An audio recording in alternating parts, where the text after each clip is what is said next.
introduction.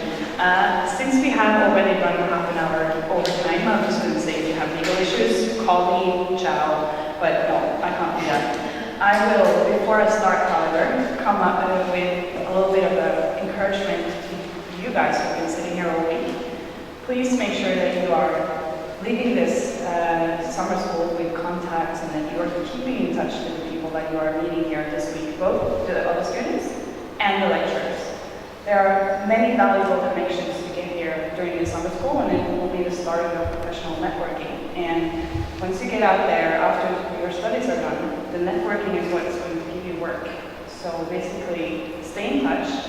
I've actually been part of the summer program as yourself. And for example, Toby, who was here earlier and we gave a presentation earlier this week, we met in the summer school program for young energy professionals several years ago, and we still keep in touch. So that's very useful.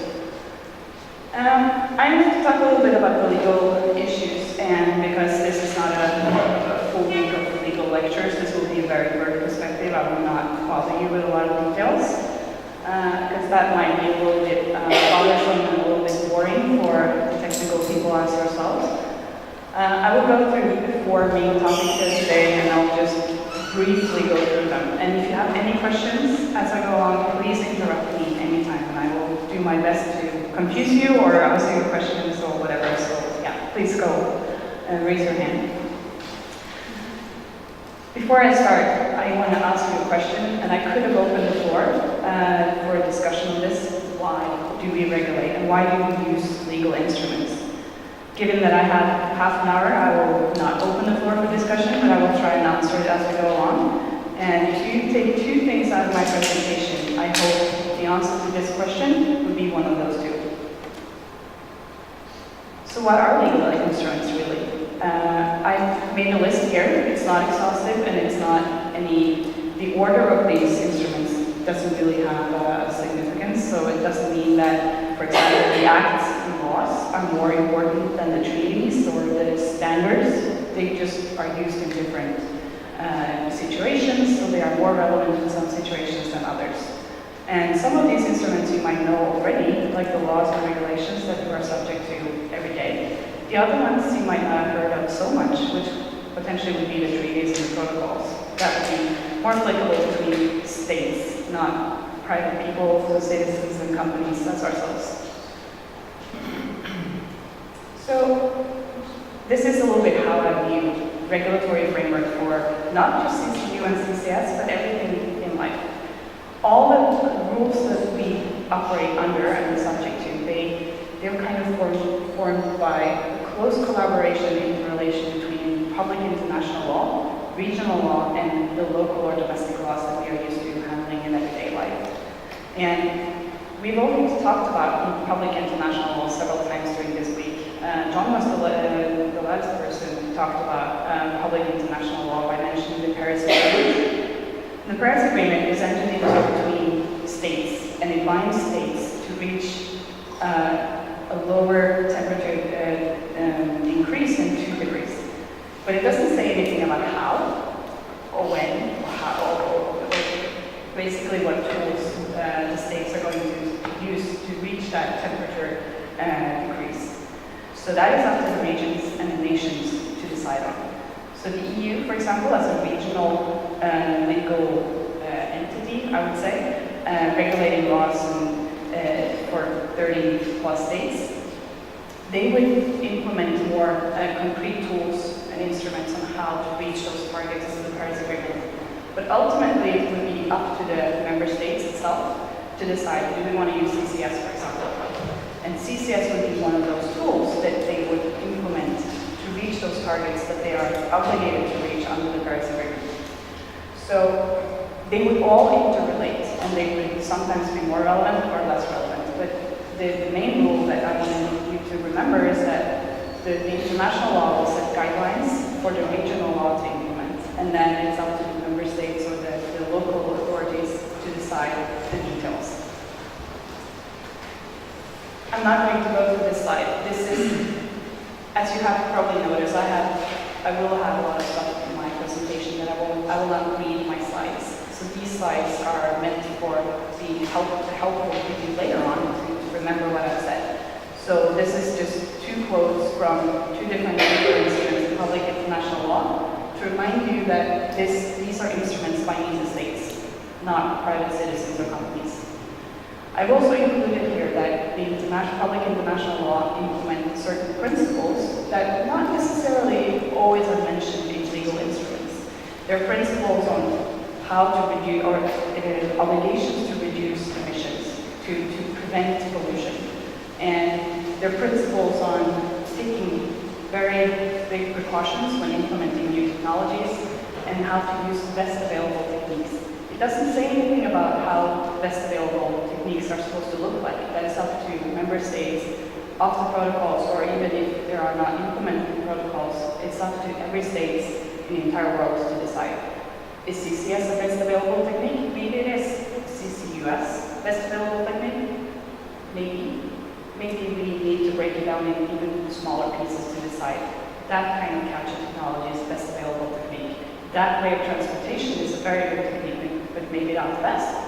So that will be up to every member state or every regional authorities to decide. And I've already mentioned EU as an example of regional law. It binds, first and foremost, the states. And the states are then obligated to implement a framework that will bind the citizens and the companies. I've included another example of regional law, which is maybe not as apparent to you as the EU, because US law, as I have used as an example here, is basically domestic law. However, they have federal law that regulates 50 states in the US. The difference is that while the EU is actually a form of public international law, the US federal law is domestic law and it actually binds private citizens and the companies. However, in the US you also have state law that every one of those 50 states have regulated details, for example, on where they want to implement something, because they have wetlands, maybe they have deserts, they have residential areas. So then it's up to every one of those states to decide where do we want to put that capture plant, but it's up to the federal law to decide if it's supposed to be, if it's legal at all to do CCS activities. So what you will see a little bit later when I go through the permits, it is the federal law that actually decides if there is supposed to be given or granted a permit for storage at all, but then the states will come in and give the details on how that is supposed to be implemented. And then, yeah, I already mentioned a little bit on the state law in the US, and I would say that you could take the EU law and implement it into the member states, and they are basically subject to regulations and directives. And for EU members, the regulations are automatically a part of their national law, and the directives, they have to be implemented. And the directives are given as minimum requirements, while they are able to, all the states can deviate from that by giving stricter or more lenient rules. For example, you have in the CCS directive, which regulates storage of CO2, you have a post-closure monitoring period of 20 years.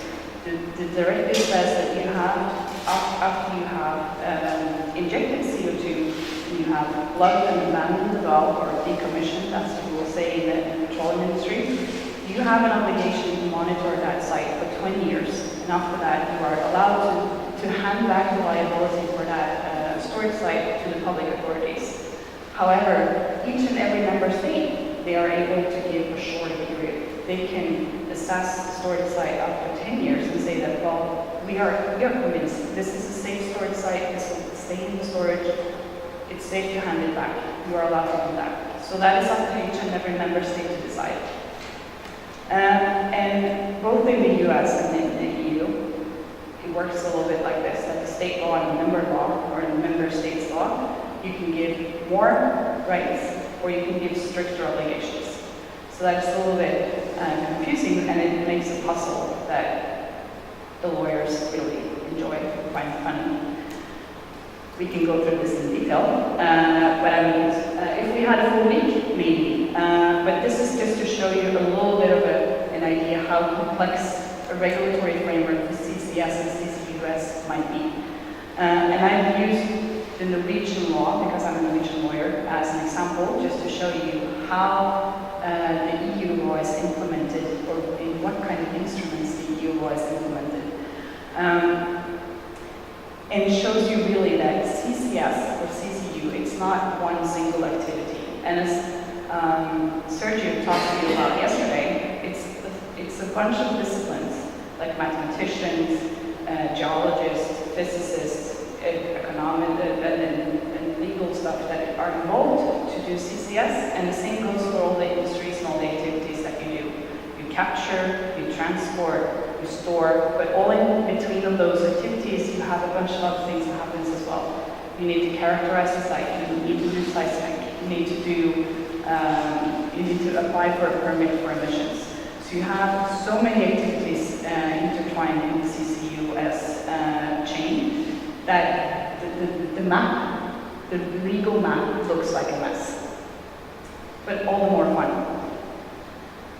I have taken out a couple of subjects to just give you a little bit of a feeling of the different kind of frameworks that you can need in international and national law, and especially those that are both relevant to CCS and CO2-VUR, which is the CCUS form that I am most used to, and the only commercial CCUS form today.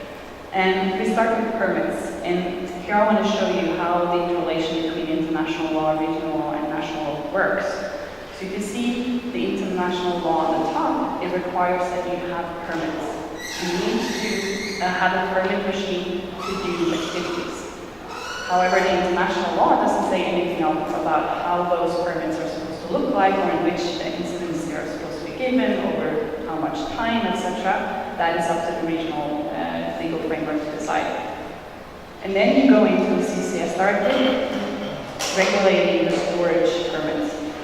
What kind of permits are needed are listed in the CCS directive. What the CCS directive doesn't do is tell you that you have to provide a permit, or you have to do it onshore or offshore. That is up to every member state to decide. All the CCS directive tells you is that if you do CCS, or if you do storage of CO2 in your territory, onshore or offshore, doesn't matter, you have to follow a certain set of guidelines. So you have to make sure there is a permit in place before you start activities, because you need to make sure that there is an environmental impact assessment, for example, to make sure that the impact on the environment is as low as possible. That they make sure that they have characterized the site, they need to make sure that they do monitoring, etc. But where and how, it's up to them. And for example, in the Norwegian law, we have chosen to implement the CCS directive into two different categories. Either you do CO2 storage as part of industrial CCS, for example, capture from cement and steel and those other industries, and that is regulated by the storage regulations. Or you can do CO2 storage in relation to petroleum activities, which would be CO2-VUR, or as Ombudstvedt, they are stripping the CO2 from the natural gas they're exploiting or they're producing on the field, and they're re-injecting it back in the reservoir. That is characterized in Norway as a petroleum activity and is regulated under the Petroleum Activities Act.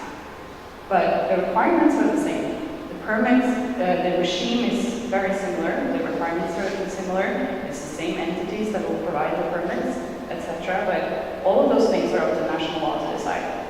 And this is a little bit like the US framework as well. You have class 2 and you have class 6. So there's a class 2, which is the pure storage permit, and then you have class 6, which is the CO2-VUR. And they are, in the US, a little bit different than the European ones as well, because in the US you have private ownership of the lease, of the area, the license area that you do the activities. So you have to combine those with private agreements. While especially in Norway, you do everything offshore.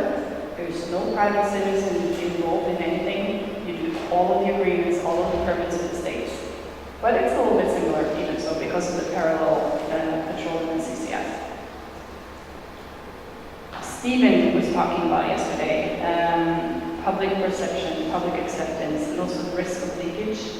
I have included here a couple of examples, none of them related to CCS though, but it's leakage of CO2 with major consequences, with people dying.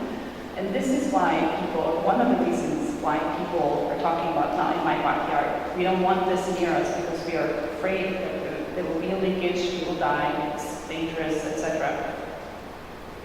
These are natural disasters, and I would say that it's the reason why we have the liability regulatory framework, but the risks of leaking CO2 out of a storage site, I would just have to say from a legal perspective, I should probably not comment, but spending a lot of time with geologists working in projects, I have learned that the risk is very low because you spend so much time characterizing the site. Very often you store the CO2 in a depleted oil reservoir, which has a cap rock, and you have very, very good overview of the monitoring techniques that you can use.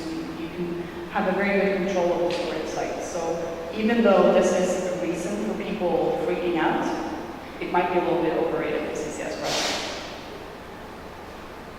So this is, again, both international and regional law have provisions on the long-term liability. And international law says only that you need to make sure that you develop procedures. Nothing more, no more details, because they don't want to meddle in what you are doing in your country, because if they, in public international law, made provisions on how the permits or how the procedures were supposed to look like, they might easily crash with the existing system nationally. So the EU takes upon itself to give more details. What do you need to have in place to make sure that you are actually regulating the liability? You need to make sure that the operator has financial security in order. You need to make sure that there is a post-closure period of monitoring, etc. And there's also provisions saying that if there is a leakage somewhere along the chain, you have to answer allowances on the ETS regime. So there are details. And Norway has really not given any decision or made any provisions that will deviate very much from the EU law on this perspective. They basically just implemented the directive word for word. So it's a really non-Norwegian thing to do, actually, because it usually makes some provisions that is more that are more fit for purpose. But I will not say a lot about the US law, but they also have provisions on liability. They're a little bit different because you have the private ownership. However, it is interesting to note that even though the US is not a member to the instruments that I mentioned above, they still have the same regimes in place. And that might also be because the liability regime and the requirement to reduce pollution, and actually a liability that is called the principle of polluter pays, resulting in actually the person responsible for engaging in an activity has to both remedy the damage if something happens and also have to pay damages to the hurting party, makes it impossible for the US not to have similar guidelines despite not being a member of these instruments. Transportation, we've heard about that today, and sometimes, like John said earlier, we need hubs and clusters. We need to develop storage hubs because that will reduce costs. When you are developing a CCS project and you have a storage hub, more parties can pitch in and pay for storage instead of having one party doing it all. And sometimes it is most likely necessary to transport that CO2 across borders because you have projects in several countries around Europe. However, according to public international law, most states in Europe are actually prohibited from transporting CO2 across borders for storage. And that is a little bit of a headache for a lot of stakeholders, both private and public. And I know that the governments around Europe, they are talking about how to solve this issue. They have made an amendment to the existing regulatory framework, but unfortunately this framework is not ratified. So they are waiting for it to be effective and to be taken into use. What is interesting is that the US is not a member, so they can transport CO2, export it to anywhere in the world, and they would not be subject to the prohibition. So that is a little bit of an advantage if the US want to collaborate with Canada or Mexico or whoever. And another interesting thing is that if you do CO2 EUR, that is exempted from the protocol. So it's just the dumping, which is this pure storage activity that would be comprised by the prohibition. CO2 EUR, you can do as much as you want. This is a little bit important. This is a different side of the regulatory framework, which is supposed to help support activities to create incentives, but still often part of the regulatory framework, all the incentive schemes. And you as researchers, you might be subject to these a lot. You might search for different kind of grants. How can you finance your activities, your research activities, or your projects? And all of those kind of schemes, they will be subject to different kind of frameworks. And I'm not going to go through them. I'm just going to list them here so you can have some inspiration in the future when you are starting to look for places to fund your projects. All of these are subject to some limitations though, because as the main rule in Europe, you are not supposed to give state aid. Transfer of public money to private citizens is as a main rule prohibited. But there are certain circumstances that you can be granted an exemption. And CCS is one of those areas where it's actually easy to get an exemption.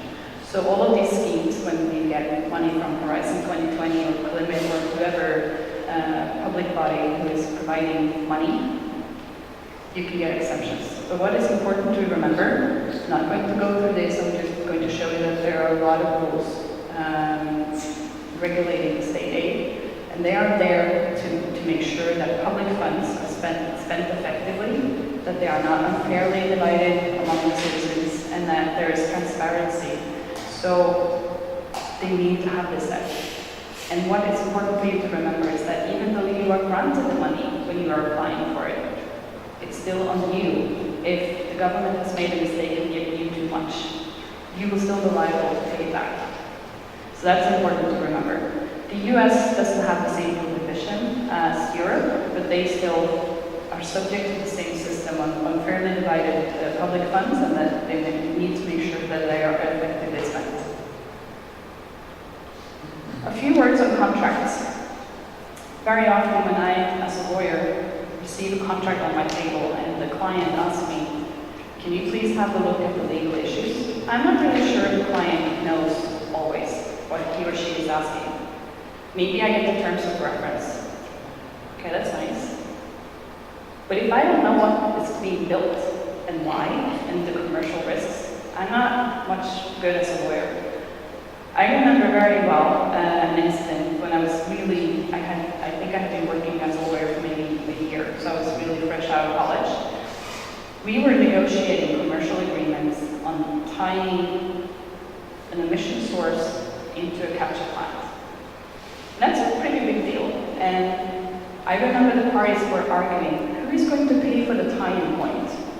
The point that is tying the two plants together, and who is going to be liable? Both of the parties were kind of pushing, like, no, I don't want to have a responsibility for that. And I'm like, dude, what's the problem? It's a few millions. While this capture plant they're going to build, it's billions. Why on earth are they complaining about this tiny little tiny point? And then my colleague, who's also a lawyer, he said that, well, basically you do like this. And he drew a big picture for me, made an illustration. This tiny point is supposed to fit a truck. A big truck. Not like some small car, but big truck. And it's supposed to be big enough for that one to pass through. And there are valves in there that are supposed to stop this CO2 stream from flowing if something is going on in one of the plants and there is a malfunction. And this gas, this stream of CO2, is transported at hundreds of kilometers an hour. And if that valve malfunction, you have big problems in the capture facilities. You can do damage to millions. That is why they're fighting. And I'm like, okay. So that gave me a really good reminder that contractual issues for lawyers really comprise everything. We need to know about technical issues, we need to know about the commercial issues, and also in terms of reference. And this is just a list to show you some issues that might be regulated by contracts. And one thing that you, as researchers, and I realize there are a lot of technical experts in this room that will probably invent new stuff. You would probably patent your inventions. That could be subject to contractual regulation later, because maybe you want to use that patented technology in the delivery for a client. And you want to make sure that that client doesn't run away with your invention or doesn't unfairly benefit your creations. And another thing that is very important is that there's always a tough balance between knowledge sharing and confidentiality. And for CCS, which is a growing industry, the knowledge sharing is important. We need to help each other to kind of deploy full-scale CCS. But not all of the technologies or all of the results from the project you are willing to share. So you might have to actually say something in the contract, this is what I'm willing to share, the rest is confidential. And so the list go on. We can talk about all of these for days, and they're all interesting topics. And very often they are fulfilled by some technical standards, which I will mention in very brief, in a short time. And they also fulfill permits given by the government on, for example, storage. Standards, this will be my last topic. Standards are important. They're sometimes a huge part of the contract, and sometimes a very small part, sometimes not at all. But for example, CCS, the standards can be part of small deliveries. If you are, for example, building an injection site, you might order pipelines, or you might order like small pieces of equipment. That would typically be subject to standards. Also now we are developing CO2, ISO standards for CO2 storage and for CO2 EUR. So there might be some use in those standards for characterizing the site, making sure that you can do a checklist of when have you monitored correctly, when is the site safely or safe to be handed back to the authorities, etc. So it might be a bunch of things that you can do with those standards, which will help, for example, the private-public partnerships on when to hand back the liability, etc. So, and then they are, because they are not subject to patents, but knowledge sharing and open access to the documents. It's a very good way of spreading information and spreading knowledge and experience through the industry. And you also make sure that the government is not imposing this stuff on you as an industry, which is impractical, because you have already provided good guidelines made by the industry itself. And very often, the governments around the world, they choose to take these guidelines made and include in standards as part of their regulatory framework to say that, okay, we're supposed to do safe injections, for example, and then we recommend you as a storage operator to use ISO standard this and that to fulfill those criteria. This will be my last slide, I think. Stephen Whitaker, who was here yesterday, and myself, we are both involved in this ISO project, standardizing CCS and CCUS. Myself, I'm part of 2 working groups on quantification and verification. That's working group 4. And the other one is working group 6 on the UR issues. Stephen, he's actually leading working group 3 on storage, and they published a standard last year. We as a CO2 UR group, we are in the final stages of our standard, and we are going to publish that hopefully within the next 6 months. These standards will still most likely be worked on for a few more years. We have, for example, not all of these, we all have our separate small work packages to make sure that the capture experts are standardizing capture technologies, and the transport experts, they are doing that. But there are also some small issues here that can be collaborated on between working groups. So now the working group on storage and the working group on CO2 EUR, we are going to collaborate on the technical report on decommissioning, which is really important for the handback of liability. So this is very interesting work, and I've learned a lot of technical things during my time there, and I'm the only non-US lawyer, the legal professionals in the group, so I've taken a lot of meetings with US lawyers. But absolutely a project that you might see the results of in the future when you're working on projects. So hopefully I've given you an idea and some answer to this question. And with that, I will say thank you.